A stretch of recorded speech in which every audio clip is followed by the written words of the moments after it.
मानो या ना मानो, लेकिन अगर उस दिन मुझे नहीं पता चलता कि मेरी ऐसी हालत के पीछे ये पागल इंसान है, मेरी ऐसी मानसिक स्थिति के पीछे ये काला जादू है, तो शायद मैं आज भी पागल या फिर मेरी मानसिक स्थिति आज भी खराब रहती और शायद आगे चलकर मेरी मौत भी हो जाती। तो शायद उस दिन मेरी किस्मत अच्छी थी कि मुझे सब पता चल गया।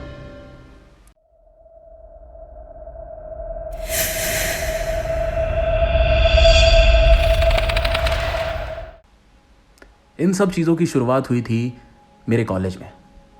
मेरा नाम अजीत है, मैं बंगाल के कोलकाता शहर में रहता हूँ। मेरी 12th पूरी हो चुकी थी और मैंने एक नए कॉलेज में अपने आगे की डिग्री के लिए एडमिशन लिया था। नई जगह थी तो सब लोग नए थे। धीरे धीरे करके काफ़ी सारे लोगों से मेरी दोस्ती हो गई थी। काफ़ी नए लड़के भी मिले थे तो काफ़ी सारी नई लड़कियां भी थी जिनके साथ बहुत ज़्यादा उठना बैठना हंसी मजाक लगा रहता था। सब लोग वहाँ पे बहुत अच्छे थे, लेकिन उनमें से भी कुछ लोग कुछ खास थे मेरे, जो काफ़ी क्लोज फ्रेंड थे।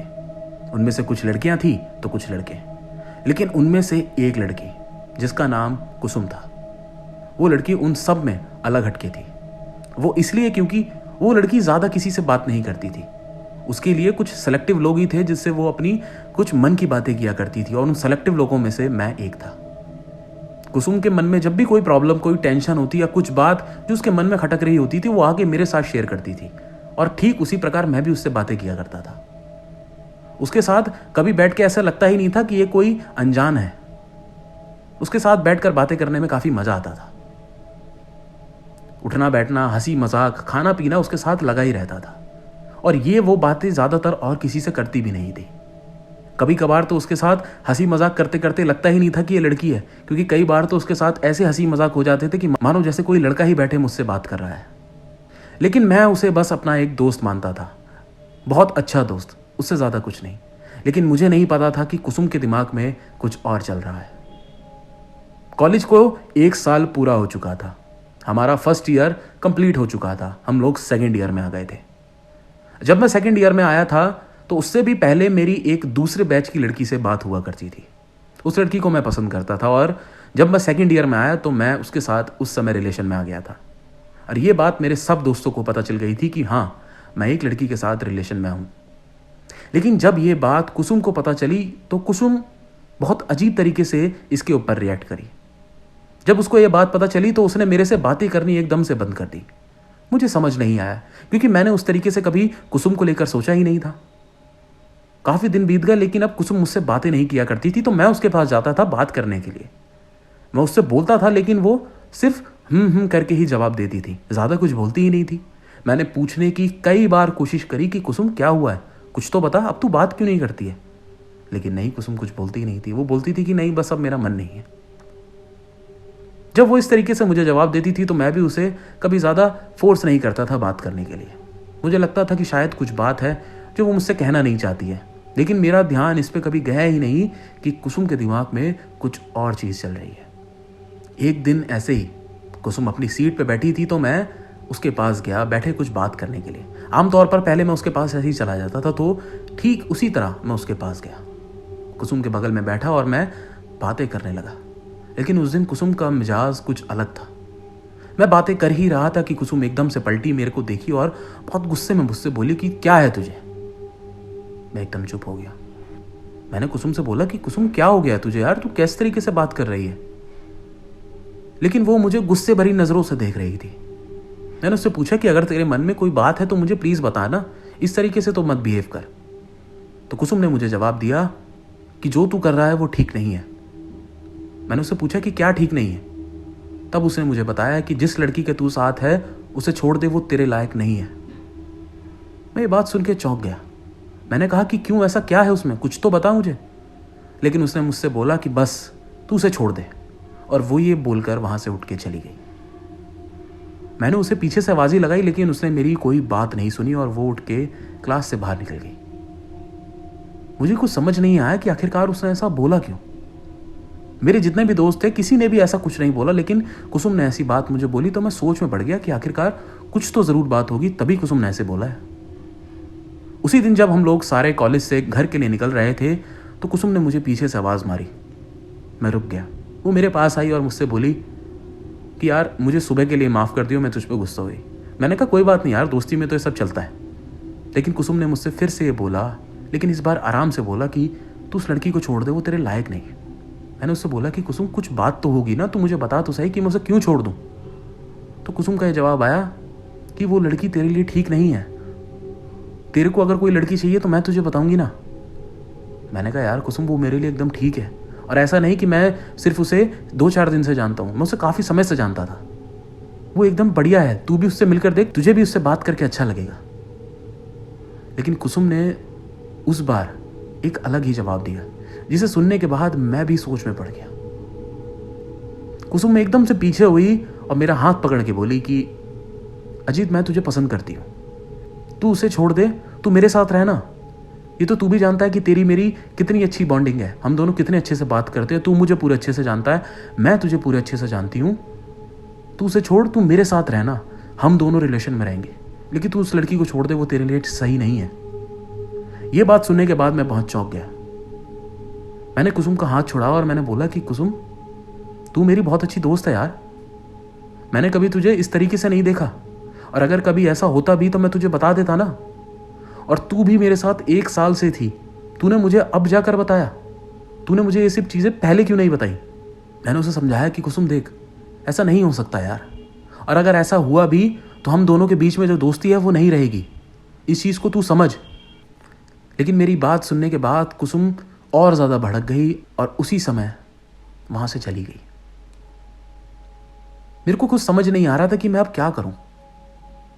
यार ये भी चीज़ें ठीक नहीं है, वो मेरी बहुत अच्छी दोस्त है और मैं अपनी दोस्ती इस तरीके से ख़राब नहीं करना चाहता था। अगले दिन जब हम लोग कॉलेज में आए, कुसुम अलग अपनी सीट पे बैठी थी। मैं उससे बात करने के लिए उसकी तरफ गया, लेकिन उसने मुझे मना कर दिया कि मुझे तुझसे बात नहीं करनी। मैंने उससे ज़्यादा फिर कुछ बोला नहीं और वापस अपनी सीट पे आके बैठ गया। और धीरे धीरे करके कुसुम ने मुझसे बिल्कुल बात करनी बंद कर दी थी। मैं जानता था कि इस तरीके से अगर हम रहे तो हम दोनों की दोस्ती में दरार पड़ जाएगी, और वही हो रहा था। लेकिन उसके बाद जो होना था वो मैंने बिल्कुल नहीं सोचा था। इस बात को धीरे धीरे लगभग 15 से 20 दिन बीत चुके थे। अचानक से कुसुम ने कॉलेज आना बंद कर दिया था, और उसी बीच मेरे साथ भी कुछ अजीब अजीब सी घटनाएं होनी शुरू हो गई थी। दरअसल वो घटनाएं कुछ इस प्रकार से थी कि मुझे अचानक से बैठे बैठे कहीं भी ऐसा लगता था जैसे मानो मेरी आंखों के सामने एकदम से अंधेरा छा गया, एकदम से कुछ दिखाई नहीं दे रहा। मैं अगर टीवी देख रहा हूँ, फ़ोन चला रहा हूँ, ना जाने मेरे साथ ऐसा क्या होता था कि मैं बैठा हुआ हूँ, अचानक से मेरी आंखों के सामने एकदम अंधेरा आ जाता था। और वो अंधेरा ऐसा नहीं काफ़ी देर तक रहता, मुश्किल से कुछ सेकंड ही रहता था, और एकदम से सब नॉर्मल। जब 1-2 बार शुरुआत में ये हुआ तो मुझे समझ नहीं आया कि आखिरकार मेरे साथ ये हो क्या रहा है। मैं थोड़ा घबराया, लेकिन बाद में जब ये दोबारा से होने लगा और मुझे पता चल गया कि थोड़ी देर में ठीक हो ही जाएगा, तो मुझे इसकी आदत पड़ गई। और यही नहीं, कई बार तो मेरे साथ और भी अजीब चीज़ें हुई। जैसे कि कई बार जब सुबह मैं अपने बिस्तर से सो के उठता तो मेरी आंखें तो खुल जाती थी, मेरे को सुनाई भी देता था, दिखाई भी सब देता था, लेकिन ना जाने कुछ मिनट के लिए ऐसा होता था जैसे मेरे हाथ पैर अपने बिस्तर पे मानो जम गए हैं। किसी ने मेरे हाथ पैर बिस्तर से चिपका दिए हैं, मैं उन्हें हिला नहीं पाता था। मैं कितनी जान लगा लूँ, कितनी कोशिश कर लूँ, लेकिन मेरे हाथ पाँव हिलते ही नहीं थे। लेकिन ये भी कुछ ही सेकंड रहता था और उसके बाद सब ठीक। ये दोनों चीज़ें मेरे साथ कई बार हुई, जिस चीज़ को मैंने कभी इतना गौर किया ही नहीं, क्योंकि मैं जानता था कि ये थोड़ी देर में तो ठीक हो ही जाएगी। इसीलिए मैं इन चीज़ों को कभी गौर करता ही नहीं था। लेकिन मुझे नहीं पता था कि ये सारी चीज़ें एक बहुत ही भयानक चीज़ की शुरुआत है। इसके बाद मेरे साथ एक और चीज़ मुझे महसूस हुई जो बहुत अजीब थी। वो ये थी कि अब न जाने मुझे क्यों हर छोटी छोटी चीज़ों पर बहुत गुस्सा आ जाता था। वो चीज़ चाहे गुस्से करने वाली ना भी हो, मेरे को उस पर भी गुस्सा आता था। और इन सब गुस्सों की वजह से जिस लड़की के साथ मैं रिलेशन में था उससे बहुत लड़ाइयाँ होने लगी थी। छोटी छोटी चीज़ों पर मैं उससे लड़ जाता था, मैं चिल्लाने लगता था, तेज़ आवाज़ में बात करने लगता था। और ये सारी चीज़ें किसी को भी पसंद नहीं होती कि आप उससे ऊंची और तेज़ आवाज़ में बिना बात के लड़ने लगो। और ये सारी चीज़ें मेरे साथ होने लगी थी, न जाने क्यों, लेकिन मैं हर छोटी चीज़ों पर लड़ने लगा था। सिर्फ उससे ही नहीं, कई बार तो मैं अपने घर वालों से भी छोटी छोटी चीज़ों के लिए लड़ पड़ता था। लेकिन बात यहीं नहीं रुकी। बाद में जाकर ये गुस्सा मेरे ऊपर इतना हावी हो गया कि बाद में मेरे हाथ में जो भी चीज़ आती मैं उसे उठाकर फेंक देता। घर वालों से जब छोटी छोटी चीज़ों पर लड़ाई होने लगी बाद में, तो जो भी चीज़ मेरे हाथ में आती मैं उसको उठाकर कभी दीवार पे तो कभी फर्श में पटक देता, जिसके चक्कर में मेरे को घर वालों से कई बार डांट सुनने को पड़ी। लेकिन मुझे नहीं पता था कि इस गलती के चक्कर में मैं अपना रिलेशन ख़राब कर दूंगा। दरअसल एक शाम को मैं अपनी गर्लफ्रेंड के साथ एक रेस्टोरेंट में खाना खाने के लिए गया था। सब कुछ ठीक चल रहा था, हम दोनों आराम से बैठे खाना खा रहे थे कि उससे गलती से थोड़ा सा पानी मेरी पैंट पे गिर गया। और ये बात कोई इतनी बड़ी नहीं थी क्योंकि वो बहुत थोड़ा सा ही पानी था जो मेरे पैंट पे गिरा था। और उसके बाद वो साफ भी करने लगी थी, लेकिन न जाने मेरे दिमाग में ऐसा उस समय क्या आया कि मैं उसी वक्त इतने सारे लोगों के सामने उठा और उसके थप्पड़ मार दिया। और वो थप्पड़ भी मैंने उसे बहुत ज़ोर से मारा। ये मैं कभी करना नहीं चाहता था और ना ही इतनी बड़ी कोई चीज़ थी कि उसके ऊपर मैं ये करूं। लेकिन मेरे दिमाग ने मेरे को पता नहीं ऐसा क्या उस टाइम समझाया कि मैंने उसको थप्पड़ मार दिया। और वो भी उस टाइम उठकर रोती हुई वहाँ से चली गई। उसने पलट के कोई एक शब्द नहीं बोला। लेकिन ये जो हरकत करी थी, बाद में मुझे इसका एहसास हुआ जब मेरा गुस्सा शांत हुआ कि ये मैंने कितनी बड़ी गलती कर दी और आखिरकार मैंने ऐसा क्यों किया। मेरे को आज भी इस चीज़ का पछतावा होता है कि मेरे को वो नहीं करना चाहिए था। मैंने उसको थप्पड़ क्यों मारा। उस घटना के बाद से उसके और मेरे बीच में जो भी रिश्ता था वो लगभग ख़त्म हो चुका था। बातें नहीं होती थी, मिलना जुलना सब बंद हो गया था, सब कुछ मानो ख़त्म हो चुका था। और वो चीज़ अब मुझे बहुत खाए जा रही थी। मैं उस बारे में बहुत सोचता था। मैंने माफ़ी मांगने की बहुत कोशिशें करी लेकिन उसका कोई असर नहीं हुआ। इसके बाद मेरी मानसिक स्थिति और ज़्यादा ख़राब हो गई कि मैंने आखिरकार ऐसा क्या सोच के कर दिया। लेकिन उसी बीच मेरे को कुसुम के मैसेज आने अचानक से स्टार्ट हो गए। कुसुम मुझे व्हाट्सएप पे मैसेज किया करती थी। वो बस शुरुआत में तो मेरे से मेरे हालचाल ही पूछा करती थी, लेकिन हालचाल पूछने के साथ साथ ही हमारे बीच में अचानक से बातें न जाने क्यों बढ़ने लग गई। और एक चीज़ जो मैं अब मेरे को पता चली वो ये थी कि जब मैं कुसुम से बातें करता था उस दौरान मुझे गुस्सा नहीं आता था। मुझे बिल्कुल गुस्सा नहीं आता था और न जाने क्यों उसकी बातें सुनने में और उससे बातें करने में मुझे बहुत मज़ा भी आता था, मुझे अच्छा लगता था। और इसी तरह चलते चलते कुसुम और मेरे में बातें काफ़ी ज़्यादा बढ़ने लगी। अब हम दोनों बहुत ज़्यादा समय तक आपस में बातें करते रहते थे। लेकिन ये मुझे समझ में तब नहीं आता था कि आखिरकार ऐसा क्यों हो रहा है। मुझे उसके साथ बातें करने में बहुत मज़ा आने लगा था। उसके बाद फिर हम दोनों ने आपस में मिलने का कई बार प्रोग्राम बनाया और कई बार हम दोनों मिलने भी गए, साथ में घूमे फिरे, खाना खाया। और अब कुसुम बहुत खुश रहने लगी थी। लेकिन मेरे को उस समय कुछ समझ नहीं आ रहा था कि आखिरकार मेरे साथ ऐसा क्यों हो रहा है। क्योंकि मुझे याद है कि उस समय जब भी मैं खाली बैठा करता था तो कई बार मेरा दिमाग न जाने क्यों कुसुम को लेकर ही सोचता रहता था। ऐसी फीलिंग आज से पहले कभी भी मेरे को कुसुम को लेकर नहीं आई थी। लेकिन उस दिन न जाने मेरे साथ ऐसा क्या हो गया था। लेकिन एक शाम कुसुम ने मेरे को कॉल किया और मुझे अपने घर बुलाया। उसने बोला कि आज रात खाने के लिए तू मेरे घर पे आ। मैंने कहा कि ठीक है, मैं आता हूँ। और रात को मैं कुसुम के घर खाने के लिए गया। उस रात मैं कुसुम के घर पहुंचा। कुसुम बहुत खुश थी। थोड़ी देर बैठ के तो हमने कुछ बातें करी। उसके बाद कुसुम ने सारा खाना बनाया हुआ था तो उसने मुझे खाना सर्व किया। लेकिन खाना खाने से पहले मैं वॉशरूम जाना चाहता था। तो मैंने कुसुम से पूछा कि वॉशरूम किधर है और मैं वॉशरूम के लिए निकल पड़ा। वॉशरूम कुसुम के कमरे के बिल्कुल करीब था, तो मुझे कुसुम के कमरे से होते हुए वॉशरूम की तरफ जाना था। तो जब मैं वॉशरूम की तरफ गया तो कुसुम का कमरे का गेट खुला हुआ था। तो जब मैं उसके पास से गुजरा तो कुसुम के कमरे में काफ़ी सारी चीज़ें रखी हुई थी। गेट खुला था तो मैं कुसुम के कमरे में पहुंच गया।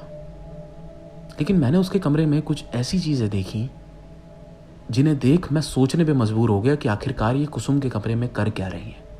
जब मैं कुसुम के कमरे में पहुंचा तो कुसुम के कमरे में जो बेड था उसके सामने एक छोटी सी टेबल लगी हुई थी और उस टेबल के ऊपर कम से कम 5 कपड़े की बनी हुई गुड़ियां रखी हुई थी। उनके चारों तरफ पिघली हुई मोमबत्तियां थी। उसके आगे पीछे कुछ सामान रखा हुआ था और कुछ गुड़ियाओं में तो नुकीली कील घुसी हुई थी। जब ये सारी चीज़ें मैंने देखी तो मुझे समझ में आया कि ये सारी चीज़ें दरअसल काले जादू में ही इस्तेमाल की जाती हैं। क्योंकि मैंने ये सब पढ़ा था और कहीं देखा भी था कि इसी तरीके की गुड़ियाँ बनाई जाती हैं किसी इंसान को वश में करने के लिए या फिर उस इंसान के शरीर को नुकसान पहुंचाने के लिए। लेकिन उसी वक्त मेरे दिमाग ने मुझे एक जवाब दिया। मैंने खुद से ये सोचा कि कहीं ये सब चीज़ें कुसुम तो नहीं कर रही, क्योंकि ये सारे बदलाव मेरे अंदर एकदम से आए थे। मैं ऐसा नहीं था, मैं इन सब चीज़ों से पहले एकदम ठीक था और एकदम मेरे अंदर ये सारे बर्ताव आए, और वो जो भी बर्ताव हैं जब मैं कुसुम के साथ रहता हूँ तब वो नहीं आते। मेरे दिमाग में ये सारी चीज़ें आने लगी। मैं उस कमरे से बाहर निकला, फ्रेश होके कुसुम के पास पहुंचा। मैंने उसके साथ बैठ के खाना खाया और मन ही मन सोचने लगा कि मुझे कुसुम से पता करना ही पड़ेगा कि कहीं कुसुम का इन सब चीज़ों के पीछे कोई हाथ तो नहीं। मैं जानता था कि अगर मैंने कुसुम से इमोशनली थोड़ी देर भी बात करी तो कुसुम मुझे सच बता देगी। तो जब मैंने खाना खा लिया तो मैं थोड़ी देर कुसुम से बैठ के बातें करने लगा। मैंने कुसुम से बोला कि कुसुम, मैं तेरे से एक चीज़ पूछना चाहता हूँ। कुसुम ने बोला कि हाँ। मैंने कहा, देख, मैं जानता हूँ कि तू मुझे पसंद करती है और मैं भी अब तुझे पसंद करने लगा हूँ। ये बात सुन के कुसुम थोड़ी मुस्कुराई। मैं जानता था कि वो ये चीज़ सुनेगी तो वो ज़रूर मुस्कुराएगी। तभी मैंने उससे पूछा कि मैं तेरे से एक चीज़ पूछना चाहता हूँ। तू जानती है ना कि अभी कुछ दिनों पहले से मेरी मानसिक स्थिति एकदम से बिगड़ गई थी। मुझे बहुत गुस्सा आने लगा था। पता नहीं ऐसा क्यों हो रहा है, लेकिन तू इन सब चीज़ों के पीछे जानती है कि क्या कारण हो सकते हैं? वो एकदम चुप हो गई, वो मेरी शक्ल देखने लगी। मैंने कहा, अगर तुझे कुछ पता है तो तू मुझे बता। उसका जवाब आया कि नहीं, मैं ये सब नहीं जानती कि ऐसा क्यों हो रहा है, हो सकता है तुझे कोई प्रॉब्लम हो। तभी मैंने बोला कि मैं तेरे से एक चीज़ पूछ रहा हूँ, मुझे तू सच सच बताएगी। मैंने उससे पूछा कि मैंने तेरे कमरे में ना कुछ कपड़ों की बनी गुड़ियाँ देखी और मैं जानता हूँ कि उन गुड़ियों को काले जादू में इस्तेमाल किया जाता है, तो तू बता वो तेरे कमरे में क्या कर रही है। मेरा ये सवाल सुन के कुसुम एकदम से हड़बड़ा गई। वो बोली कि वो पता नहीं, वो तो बस ऐसी रखी है, वो वैसी गुड़ियाँ नहीं है। मैंने कहा कि मैं जानता हूँ, क्योंकि उसके आसपास जो भी सामान रखा है ना, वो सारा सामान उन्हीं सब चीज़ों में इस्तेमाल होता है। मैंने इन सब चीज़ों के ऊपर पढ़ा है। कुसुम, तू मुझे सच सच बता कि वो गुड़ियाँ वहाँ क्या कर रही हैं। मैं तेरे को कुछ नहीं कहूँगा, क्योंकि अब मैं तेरे को पसंद करने लगा हूँ। तू मुझे सच सच बताना कि ऐसा क्या है। तब कुसुम ने मुझे बताया कि वो गुड़ियाँ दरअसल काले जादू में ही इस्तेमाल की जाती हैं, और वो जितनी भी गुड़ियाँ रखी हैं उस समय काले जादू में ही इस्तेमाल हो रही हैं। उसने बताया कि मेरी मम्मी ये सब चीज़ें करती हैं, और जब वो ये करती थी तो मैंने भी उनसे कुछ सीख लिया था, तो ये सब चीज़ें मुझे भी आती हैं।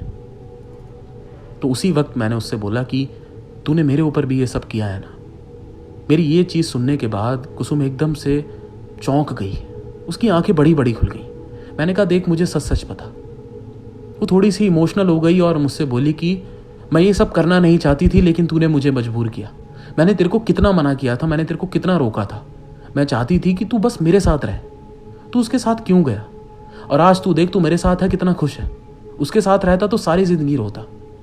मैंने कहा कि तूने ऐसा क्यों किया, ये तुझे नहीं करना चाहिए था। लेकिन उसने मुझसे बोला कि तू डर मत, मैंने तेरे साथ कितना बड़ा कोई नुकसान नहीं किया, और वो सिर्फ छोटी चीज़ें थी। अगर कहीं तू सोचे कि मैं तेरे को अपने वश में कर लिया है तो ऐसा कुछ नहीं है। लेकिन वो सारी चीज़ें सुनने के बाद मुझे अब कुसुम से थोड़ा डर लगने लगा था। मैं उसी वक्त वहाँ से उठा और कुसुम के घर से निकल गया। कुसुम मुझे आवाज़ें मारती रही, लेकिन मैं एक बार भी उसके पास नहीं रुका। मैं अपने घर आया। मैं बहुत सोच में था कि अब मैं इन सब चीज़ों से बचूं कैसे, क्योंकि जब तक उसके पास वो गुड़िया है वो तब तक मुझे अपने मन चाहे तरीके से इस्तेमाल कर सकती है। मुझे इन सब चीज़ों से छुटकारा पाना ही होगा, लेकिन कैसे? मैं ये सब चीज़ें अपने घर वालों को नहीं बता सकता। कि तभी मैंने अपने एक क्लोज फ्रेंड, जो मेरा एक दोस्त था, मैंने उससे अपनी ये सारी बातें शेयर करी। वो भी सुनकर ये सब चौंक गया, लेकिन उसने मुझसे बोला कि भाई, इन सब चीज़ों से कैसे बचना है मुझे तो पता नहीं, लेकिन एक बाबा को मैं जानता हूँ।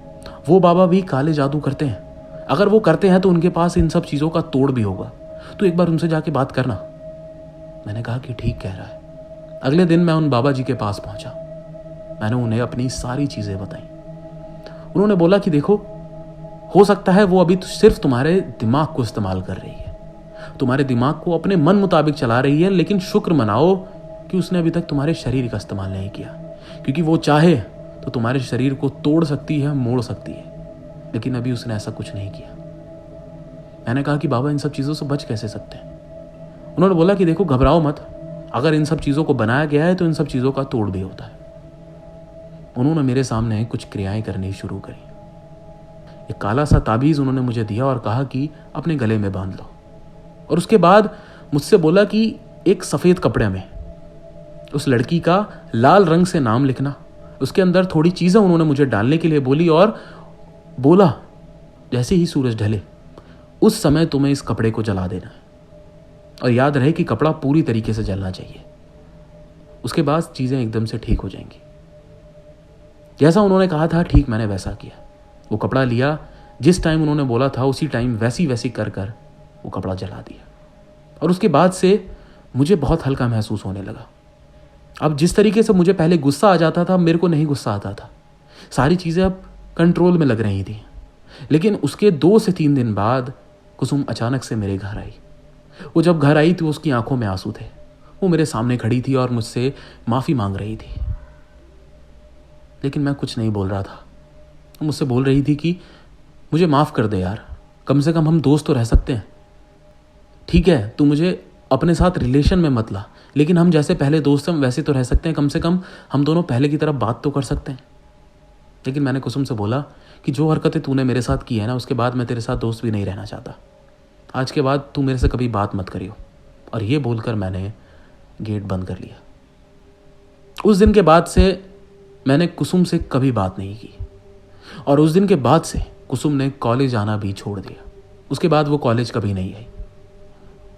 वो कई बार मुझे रास्ते में आते जाते दिखाई देती थी, लेकिन हमारी बात कभी नहीं होती थी। और उस घटना के करीब 1.5 से 2 साल बाद उसकी शादी भी कर दी गई थी।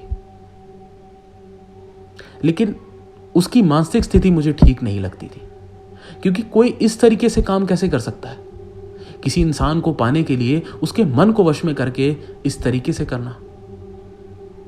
मैं तो ये सोच ही बैठा था कि अगर कुछ समय तक मुझे अगर ये पता ना चलता और कुसुम इसी तरीके से करती तो मेरी तो जिंदगी लगभग खराब ही हो जाती, क्योंकि वो मुझे अपने मन मुताबिक चलाती। किस इंसान से किस तरीके से बातें करनी है, किस इंसान से किस तरीके से बातें नहीं करनी है, वो अपने हिसाब से करती। मैं तो उसके लिए एक बस कागज की गुड़िया बन के रह गया था। लेकिन उस दिन मुझे सारी चीज़ों की सच्चाई पता चल गई, जिसकी वजह से आज सब कुछ ठीक है। नहीं तो आज भी शायद मैं पागल ही बना रहता। दोस्तों, यही थी कहानी अजीत की। कहानी कैसी लगी ज़रूर कमेंट करके बताएं, और अगर कहानी पसंद आई तो वीडियो को ज़रूर से लाइक करें।